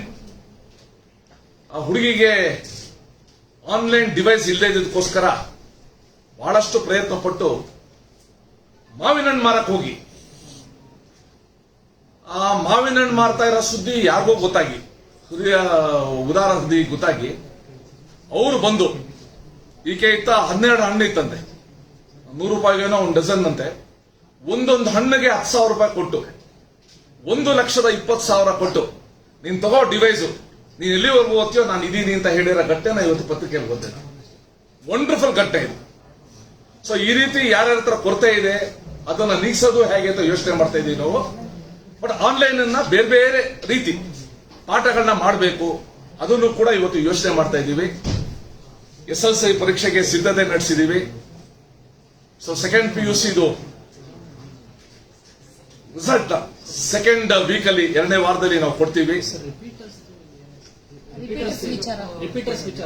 ರಿಪೀಟರ್ಸ್ ನಾವು ಸೆಕೆಂಡ್ PUC ಡೀಟೇಲ್ ಏನ್ ಹೇಳ್ತೀವಿ ಅವಾಗ ಹೇಳ್ತೀವಿ. ರಿಪೀಟರ್ಸ್, ಆಮೇಲೆ ನಮ್ಮ ಪ್ರೈವೇಟ್ ಕ್ಯಾಂಡಿಡೇಟ್ಸ್ ಅದು ಇನ್ನೂ ಕೂಡ ನಾವು ಇದೊಂದು 2 ದಿವಸ ಹೇಳ್ತೀವಿ. ಈಗ ಕೆಲವು ಜಿಲ್ಲೆಗಳಲ್ಲಿ ವ್ಯಾಕ್ಸಿನ್ ಇಲ್ಲ ಅಂತ ಬೋರ್ಡ್ ಹಾಕ್ತಾರೆ, ಶಿಕ್ಷಕರಿಗೆ 18 ವರ್ಷ ಮೇಲ್ಪಟ್ಟವರು ಹೇಗೆ ಲಸಿಕೆ? ಈಗ ಇವತ್ತು ಅದಕ್ಕೋಸ್ಕರ ನಾವು ನಮ್ಮ ಅಡಿಷನಲ್ ಚೀಫ್ ಸೆಕ್ರೆಟರಿ ಮತ್ತೆ ಪ್ರಧಾನ ಕಾರ್ಯದರ್ಶಿಗಳು ಆರೋಗ್ಯ ಇಲಾಖೆ ಅವ್ರ ಜೊತೆ ನಾವು ಮಾತಾಡಿದ್ದೀವಿ. ಜಿಲ್ಲಾಧಿಕಾರಿಗಳಿಗೆ ನಾವು ಅವರು ಸೂಚನೆ ಕೊಡ್ತಾ ಇದ್ದಾರೆ. ಎಲ್ಲ ಕಡೆ ಇವ್ರಿಗೆ ಮೊದಲನೇ ಆದ್ಯತೆ ಕೊಡಬೇಕು. ಎಷ್ಟು ಇದಕ್ಕೆ ವ್ಯಾಕ್ಸಿನ್ ಬೇಕೋ ಅದನ್ನ ಕೊಡಿಸೋ ಒಂದು ವ್ಯವಸ್ಥೆ ಆರೋಗ್ಯ ಇಲಾಖೆ ಮಾಡುತ್ತೆ. ನಾನು ಆಗ್ಲೇ ಹೇಳ್ದಂಗೆ 45+ ಅಲ್ಲಿ ಬಹಳಷ್ಟು ಕಡೆ ನಮ್ಮ ಬಿಇಒಗಳು ಡಿಡಿಪಿಐಗಳು ಇನಿಷಿಯೇಟ್ ತಗೊಂಡು ಮಾಡಿಸ್ಬಿಟ್ಟಿದ್ದಾರೆ. ಬಹಳಷ್ಟು ಕಡೆ ಮಾಡಿಸ್ಬಿಟ್ಟಿದ್ದಾರೆ. ಇವಾಗ ಇರೋದು 18+ ಮಾತ್ರ. ಆ 18+ಗೂ ಕೂಡ ಇವತ್ತು ನಮ್ಮ ಜಾವೇದ್ ಅಖ್ತರ್ ಅವರು ಅದಕ್ಕೆ ಸೂಚನೆ ಕೊಟ್ಟಿದ್ದಾರೆ. ಅವ್ರಿಗೆ ಆದ್ಯತೆ ಮೇಲೆ ಕೊಡಬೇಕು. ಎಲ್ಲ ಜಿಲ್ಲೆಯಲ್ಲಿ ಈ ರೀತಿ ಶಾರ್ಟೇಜ್ ಬರುತ್ತೆ, ಅದನ್ನ ನಾವು ವಿಲ್ ಫಿಲ್ ಅಂತ ಹೇಳಿದ್ದಾರೆ. ಸರ್, ಈ ವಿದ್ಯಾಗಮದ್ದು ಏನು ಸರ್ ಇದು? ಅಲ್ಲ, ವಿದ್ಯಾಗಮದ್ದು ನಾನು ಹೇಳ್ದಂಗೆ ವಿದ್ಯಾಗಮನ ಮಾಡಬೇಕು ಅಂತ ಒಂದು ಅಪೇಕ್ಷೆ ಎಲ್ಲರಿಂದ ಬಂದಿದೆ. ನಾವೇನೋ ಶಾಲಾ ಆವರಣದಲ್ಲಿ ಮಾಡ್ತಾ ಇದ್ವು ವಿದ್ಯಾಗಮ 2ನ ಆ ರೀತಿ ಮಾಡಬೇಕು ಅಂತ ಎಲ್ಲರಿಂದ ಬಂದಿದೆ. ಇದನ್ನೆಲ್ಲರೂ ಕೂಡ ನಮ್ಮ ಟಾಸ್ಕ್ ಫೋರ್ಸ್ ಅವರು ಕೂತ್ಕೊಂಡು ನಮಗೆ ಚರ್ಚೆ ಮಾಡಿ ಅವರು ನಮ್ಗೊಂದು ಇದು ಕೊಡ್ತಾರೆ, ಸಲಹೆ, ಒಂದು ಮಾರ್ಗಸೂಚಿ ಸೂತ್ರ ಕೊಡ್ತಾರೆ.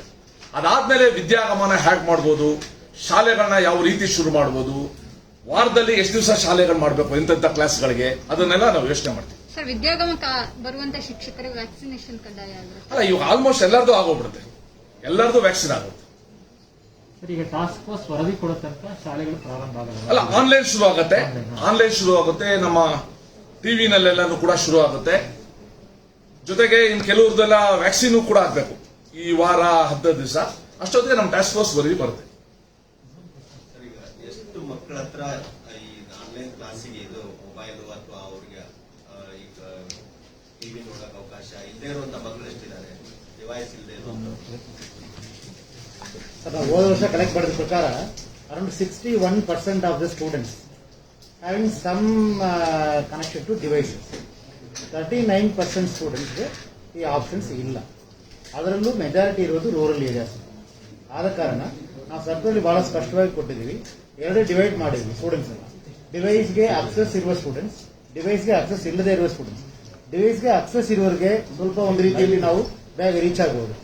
ಡಿವೈಸ್ಗೆ ಯಾರು ಹತ್ರ ಡಿವೈಸ್ ಇಲ್ಲ ಅವರಿಗೆ ರೀಚ್ ಆಗಲಿಕ್ಕೆ ನಾವು ಸರ್ಕಾರದಲ್ಲಿ ಬಹಳ ಕ್ಲಿಯರ್ ಆಗಿದ್ದೀವಿ. ಅವ್ರ ಪೇರೆಂಟ್ಸ್ಗೆ ಫಸ್ಟ್ ನಾವು ಸ್ವಲ್ಪ ಕಾಂಟ್ಯಾಕ್ಟ್ ಮಾಡಬೇಕು. ಮತ್ತೆ ಪಕ್ಕದ ಮನೆಯಲ್ಲಿ ಟಿವಿ ಅಥವಾ ಮೊಬೈಲ್ ಇದ್ರೆ ಅವರಿಗೆ ಸ್ವಲ್ಪ ಹೆಲ್ಪ್ ತಗೊಳ್ಳಿಕ್ಕೆ ಸಾಧ್ಯತೆ ಇರುತ್ತದೆ. ಅಥವಾ ಮೆಂಟಾರ್ ಮಾಡಬೇಕು. 15 ಮಕ್ಕಳಿಗೆ ಒಂದು ಟೀಚರ್ ಕೊಟ್ಟು ಒಂದು ಮೆಂಟಾರ್ ಸಿಸ್ಟಮ್ ಮಾಡಿ ವರ್ಕ್ಶೀಟ್ಸ್ ಸೆಲ್ಫ್ ಲರ್ನಿಂಗ್ ಮೆಟೀರಿಯಲ್ ಮುಖಾಂತರ ರೀಚ್ ಮಾಡಬೇಕೆಂದು ನಾವು ಡೀಟೇಲ್ಸ್ ಸರ್ಕ್ಯುಲರ್ ಕೊಟ್ಟಿದ್ವಿ. ಅದರ ಪ್ರಕಾರ ಈಗ DSRT ಮುಖಾಂತರ ಶಿಕ್ಷಕರಿಗೆ ನಾವು ಮಾಹಿತಿನ ಕೊಡ್ತಾ ಇದ್ವಿ. ನಾವು ಫಾಲೋ ಮಾಡ್ತೀವಿ. ಒಟ್ಟಾರೆ ಮಾನ್ಯ ಸಚಿವರ ಆದೇಶ ಪ್ರಕಾರ ಯಾವುದೇ ಮಗು ಕಲಿಕೆಯಿಂದ ದೂರ ಉಳಿಯಬಾರದು ಎಂಬುದೇ ಇಲಾಖೆಯ ಒಂದು ಗುರಿ ಇರ್ತದೆ.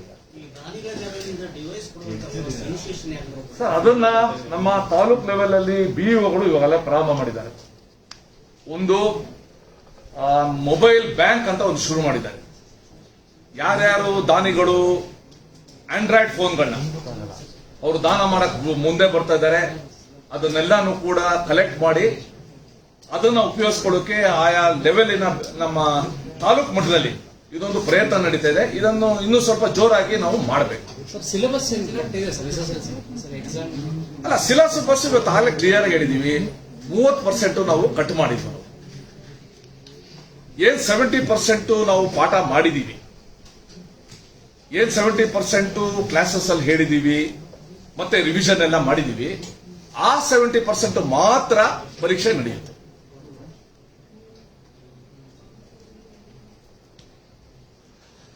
ಝೂಮ್ ಅಲ್ಲಿ ಯಾರಾದ್ರೂ ಪ್ರಶ್ನೆ ಕೇಳಂಗಿದ್ರೆ ಕೇಳಿ.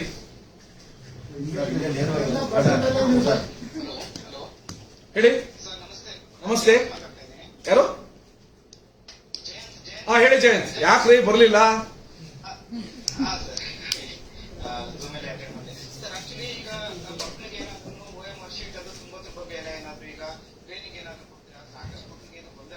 ಇಲ್ಲ, ಈಗಾಗಲೇ ನಮ್ಮ SLC ಬೋರ್ಡ್ ಇಂದ ಒಂದು ಮಾಡೆಲ್ ಕ್ವಶನ್ ಪೇಪರ್ ರಿಲೀಸ್ ಮಾಡಿ OMR ಕೂಡ ರಿಲೀಸ್ ಮಾಡಿಸಿದೀವಿ. 2 ಸೆಟ್ ಕೊಟ್ಟಿದೀವಿ ನಾವು. ಮತ್ತೆ ಎಲ್ಲಾ BO ಮಟ್ಟದಲ್ಲಿ ಈ ಕುರಿತು ಅವ್ರಿಗೆ ಗೊಂದಲ ಇದ್ರೆ ಸರಿ ಮಾಡಿಸಕ್ಕೆ ಫೋನ್ ಇನ್ ಪ್ರೋಗ್ರಾಮ್ಗಳು ಕೂಡ ಮಾಡ್ತಾ ಇದ್ದಾರೆ. ಅವ್ರದೆಲ್ಲ ಗೊಂದಲನ ನಿವಾರಣೆ ಮಾಡಕ್ಕೆ ಅವ್ರಿಗೆ ಯಾವ ರೀತಿ ತರಬೇತಿ ಬೇಕು, ಯಾವ ರೀತಿ ಮಾರ್ಗದರ್ಶನ ಬೇಕು, ಅದನ್ನ ಎಲ್ಲಾ ಕಡೆ ಮಾಡ್ತಾ ಇದೀವಿ ನಾವು.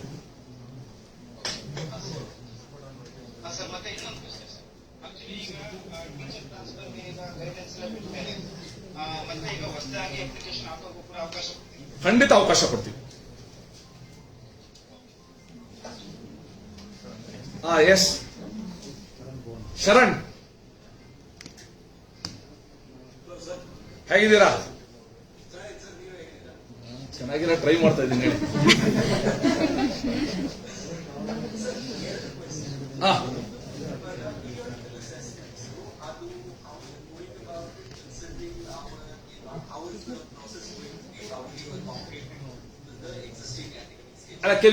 Can you just repeat? I said, ಇವಾಗ ನೀವು periodical assessments ಮಾಡ್ತೀರಾ ಅಂತ ಹೇಳ್ತಿದ್ದೀರಾ. So how will you accommodate it? How will the students be, will they be periodic? See, that is what we are awaiting recommendations or suggestions from this task force. ಅವರು ಇದನ್ನೆಲ್ಲ assess ಮಾಡ್ಬಿಟ್ಟು ನಮಗೆ ಒಂದು ಮಾರ್ಗದರ್ಶನ, ನಾವು ನಮ್ಗೇನ್ ಬೇಕು, ನಾವೇನ್ ಮನಸ್ಸಲ್ಲಿದೆ ಅಂತ ಅವ್ರು ತಿಳಿಸಿದೀವಿ ನಾವು. They will work on it and they will give us necessary recommendation.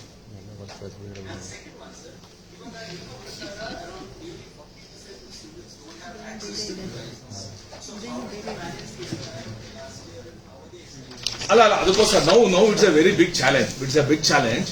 C ಕೆಲವು ಸಂಸ್ಥೆಗಳು ಮುಂದೆ ಬಂದು, ರೋಟರಿ ಅಂತ ಸಂಸ್ಥೆಗಳು ಮುಂದೆ ಬಂದು ಅವರು ನಮ್ಮ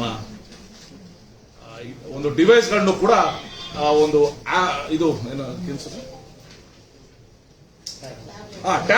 ಟ್ಯಾಬ್ ಕೂಡ ಕೊಡೋದಕ್ಕೆ ವ್ಯವಸ್ಥೆ ಮಾಡಿದ್ದಾರೆ. But they could reach only about 45,000 ಮಾತ್ರ ರೀಚ್ ಆಗಿದ್ದಾರೆ.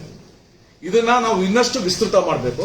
ಈಗಾಗಲೇ ನಮ್ಮ ಸ್ನೇಹಿತರು ಕೇಳಿದಂಗೆ ಅನೇಕ ತಾಲೂಕುಗಳಲ್ಲಿ ಆಂಡ್ರಾಯ್ಡ್ ಮೊಬೈಲ್ ಬ್ಯಾಂಕ್ ಅಂತ ನಮ್ಮವರು ಬಿಇಒಗಳು ಸ್ಟಾರ್ಟ್ ಮಾಡ್ತಾ ಇದ್ದಾರೆ. Anybody who is having excess phones, they can donate ಅಂತ. ಅದು ಕೂಡ ಯಶಸ್ವಿ ಆಗ್ತಿದೆ. We will just explore any new possibilities there.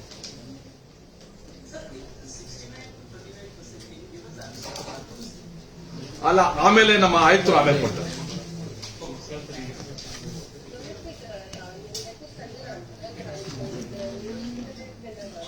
ಹೇಳಿ ಸಂಜನಾ ಅವರೇ.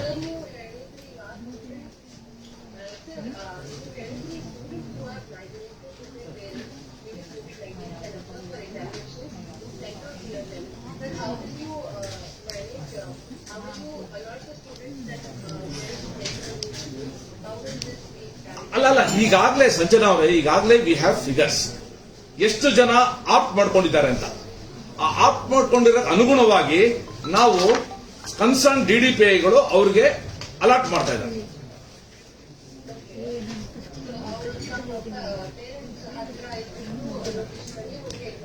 ಹೌದೌದು.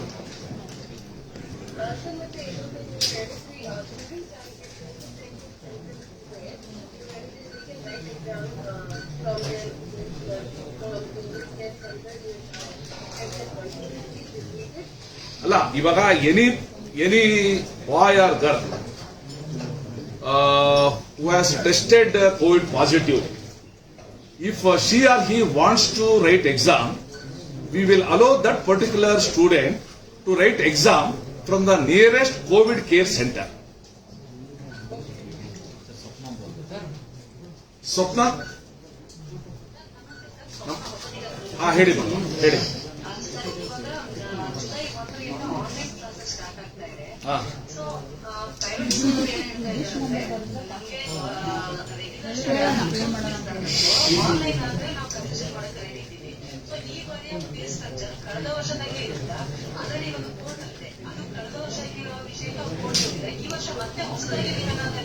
ಇಲ್ಲ ಈಗ ಸ್ವಪ್ನ ಅವರೇ ಈ ಫೀಸ್ ವಿಚಾರದ ಕುರಿತು ನಾವೇ ಕೋರ್ಟ್ಗೆ ಒಂದು ಮಾತನ್ನ ಹೇಳಿದೀವಿ.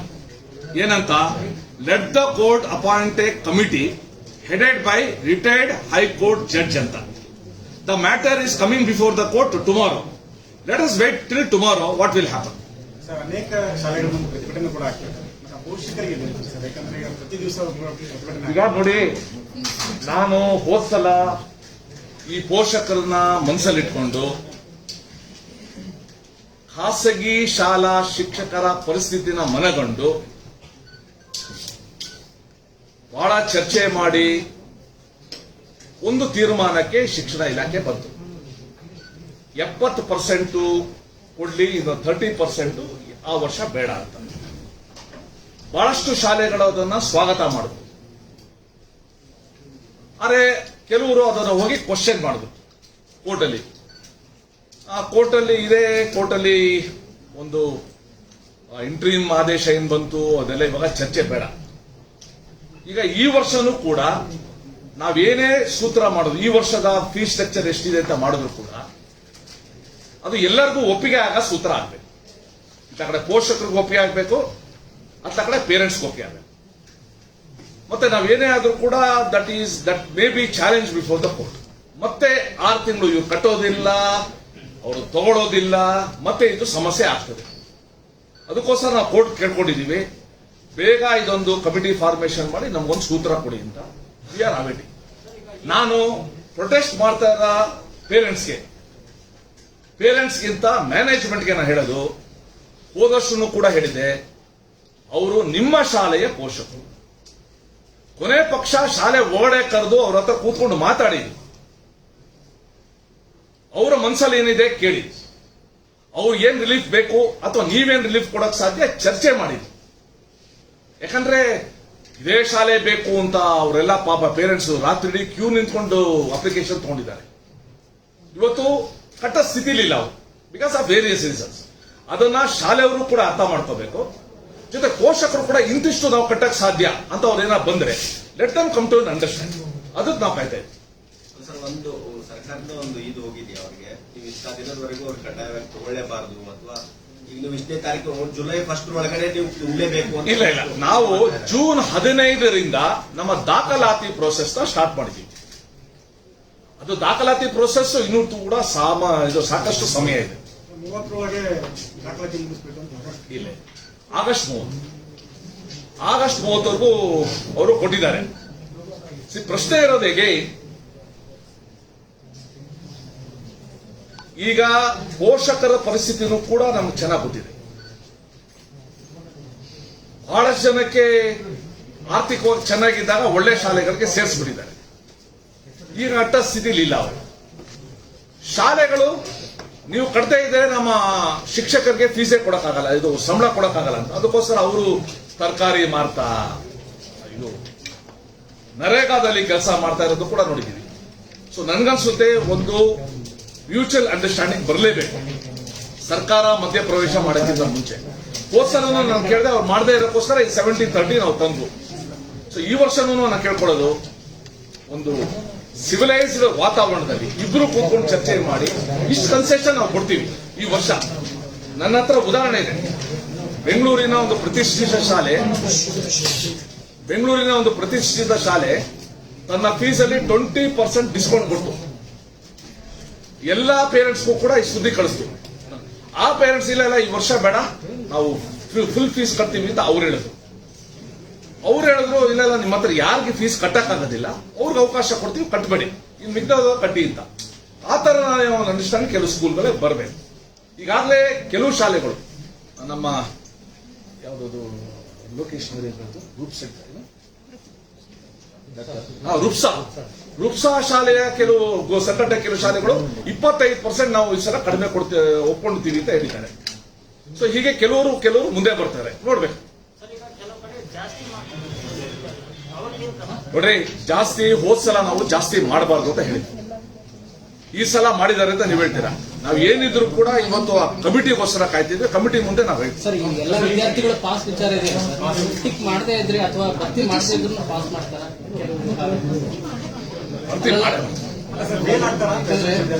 ಇಲ್ಲ, ನಾವು ಈ ಸಲ ಒಂದು ಮಾತು ಹೇಳಿದ್ದೀವಿ. ಒಂದು ನಿಮಿಷ ಪ್ಲೀಸ್. ಈ ಸಲ ಅವರು ಪರೀಕ್ಷೆಗೆ ಬರಿತಾ ಇರೋದಕ್ಕೇನೆ ನಾವು ಅವರು ಬೆಂತಟ್ಟಿದ್ದಾರೆ, ಧೈರ್ಯವಾಗಿ ಬರ್ತಾ ಇದ್ದಾರೆ. ಮತ್ತೆ ಬಹಳಷ್ಟು ಜನಕ್ಕೆ ಒಂದು SLC ಸರ್ಟಿಫಿಕೇಟ್ ಇದ್ರೆ ಅವ್ರಿಗೆ ಮುಂದೆ ಓದ್ತಾರೋ ಬಿಡ್ತಾರೋ RTO ಅವ್ರಿಗೆ ಲೈಸೆನ್ಸ್ ಮಾಡಿಸ್ಕೊಳಕ್ಕಾಗ್ತದೆ. ಈ ಹಿನ್ನೆಲೆ ನಗದಲ್ಲ ನಾವು ಸ್ಥಿತಿಯಲ್ಲಿ ಇದ್ರೆ ಏನಾಗ್ತೋ ಗೊತ್ತಿಲ್ಲ.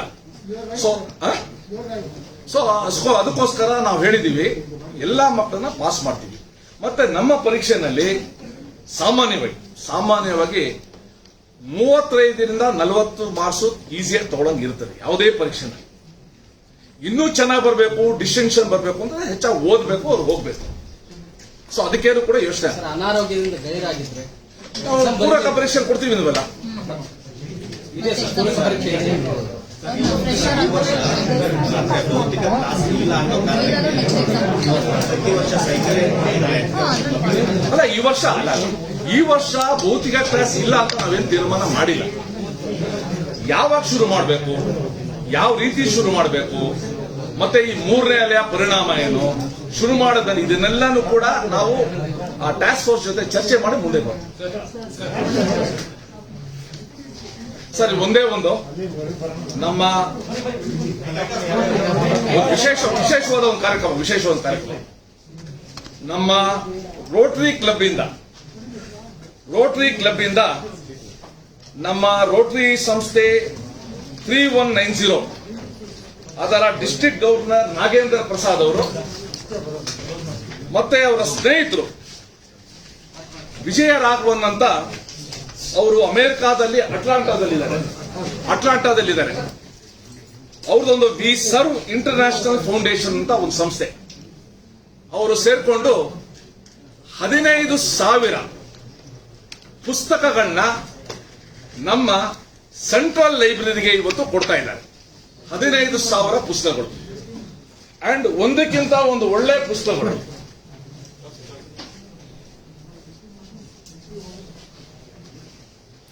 ಸುಮಾರು 5,000 ಪುಸ್ತಕಗಳನ್ನ ನಾವು ಹಾಸನ ಸುತ್ತಮುತ್ತಲು ನಾವು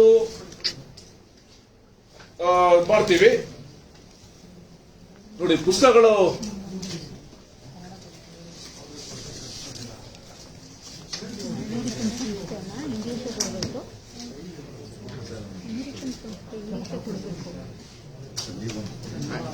ಸೊ ಈ ರೀತಿ ಮಾಡ್ತಾ ಇದ್ದಾರೆ.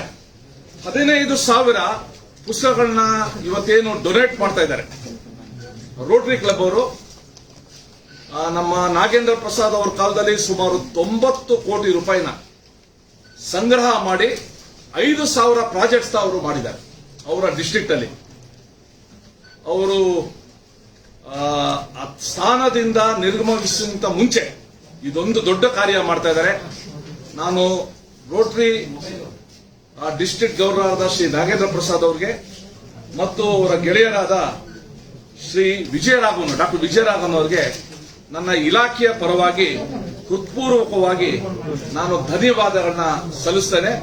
ಮತ್ತೆ ಇದ್ರ ಜೊತೆಗೆ ರವಿಶಂಕರ್ ಅವರು, ನೀಲಾ ಜೋಸೆಫ್, ಶ್ರೀನಿವಾಸ ಮೂರ್ತಿ, ಅರುಣ್ ಬೇಲೂರ್, ರೀತೇಶ್ ಗೋಯಲ್ ಇವರೆಲ್ಲ ಸೇರ್ಕೊಂಡು ಇವತ್ತು ನಮ್ಮ ಇಲಾಖೆಗೆ ಹೆಚ್ಚು ಸ್ಟ್ರೆಂತ್ ಕೊಡ್ತಾ ಇದ್ದಾರೆ.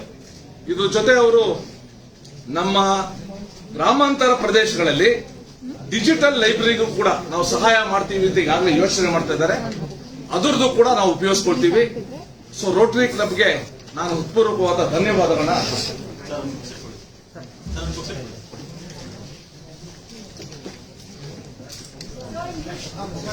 ಹೇಳ್ತಾರೆ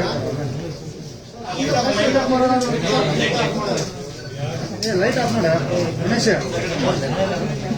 ಇದರ ಒಟ್ಟು ಮೌಲ್ಯ, ಪುಸ್ತಕದ ಮೌಲ್ಯ ಹೇಳಬಾರ್ದು ನಾನು, ಬೆಲೆ ಆಗ್ಬಿಡ್ತದೆ. ಸುಮಾರು 1.5 ಕೋಟಿ ರೂಪಾಯಿಯಷ್ಟು ಬೆಲೆ ಬಾಳುವ ಪುಸ್ತಕಗಳನ್ನ ಇವತ್ತು ಸಿಟಿ ಸೆಂಟ್ರಲ್ ಲೈಬ್ರರಿಗೆ ಅವರು ದಾನವಾಗಿ ಕೊಡ್ತಾ ಇದ್ದಾರೆ. ಬಹಳ ಒಂದು ದೊಡ್ಡ ಕಾರ್ಯವನ್ನ ಇವತ್ತು ರೋಟರಿ ಕ್ಲಬ್ ಅವರು ಮಾಡ್ತಾ ಇದ್ದಾರೆ.